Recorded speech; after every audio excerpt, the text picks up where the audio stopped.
is not a man of God. I was borrowing money to buy a ticket to go to preach. And there was a man, I don't know whether Pastor Benny, you know this man. He went to be with the Lord. His name was Benson Idahosa. Hello, welcome to the Masters TV. This channel is going to help you to grow your spiritual life. And when you listen to this channel, your life will change forever. God bless you, but don't forget to subscribe to this channel for morning video updates. Benny Idahosa. We were preaching in the same meeting in North Carolina. Both of us had the same spiritual father, Dr. T.L. Osborne. So he organized the meeting for us. And he said, I want you to preach. He was introducing me to America. The issue is, I had no money. I was broke. So I went to that meeting. Actually, it was a pastor who was leading whatever faith organization in that place. Me and Idahosa, we were only black people in that church. Everybody was white. I preached in the morning. They gave me a love offering on a check. You know, when you give a Ugandan a check, when you don't have a bank account, what are you going to do with it? So I finished. Idahosa came in the evening. They had given me a check of $1,000. Idahosa came in the evening. The whole place was packed. He preached. Then he turned around and said, everybody's going to give $1,000. I said, wow.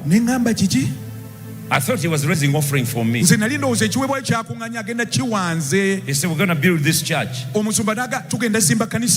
mindset as an African, I said, why would he raise money for white people? Poverty mentality is so bad.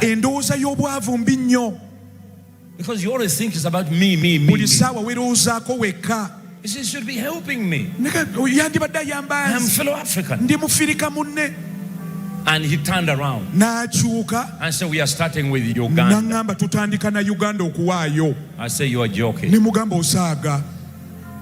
Uganda who? He said, you're going to be the first one to give. Archbishop I said, I don't have the money.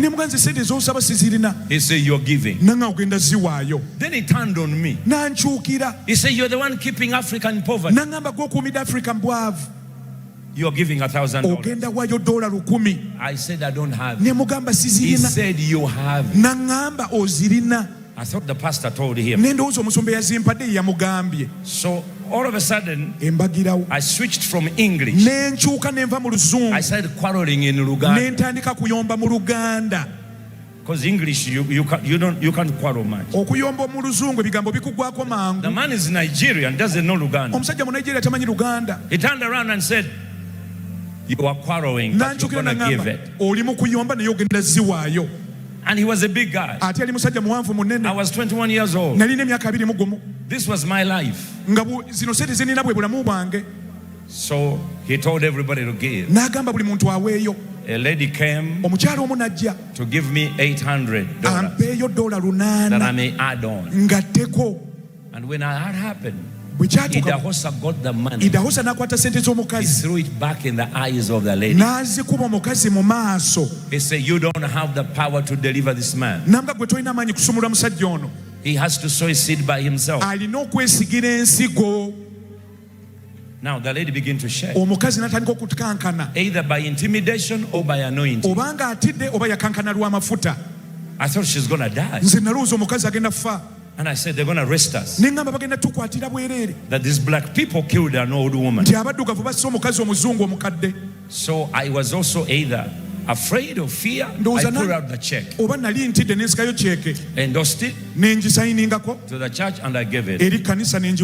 But in my heart I said, after service, I'm going to ask Idahosa to give me back my money. Because I have no money. We all rejoiced. They went home.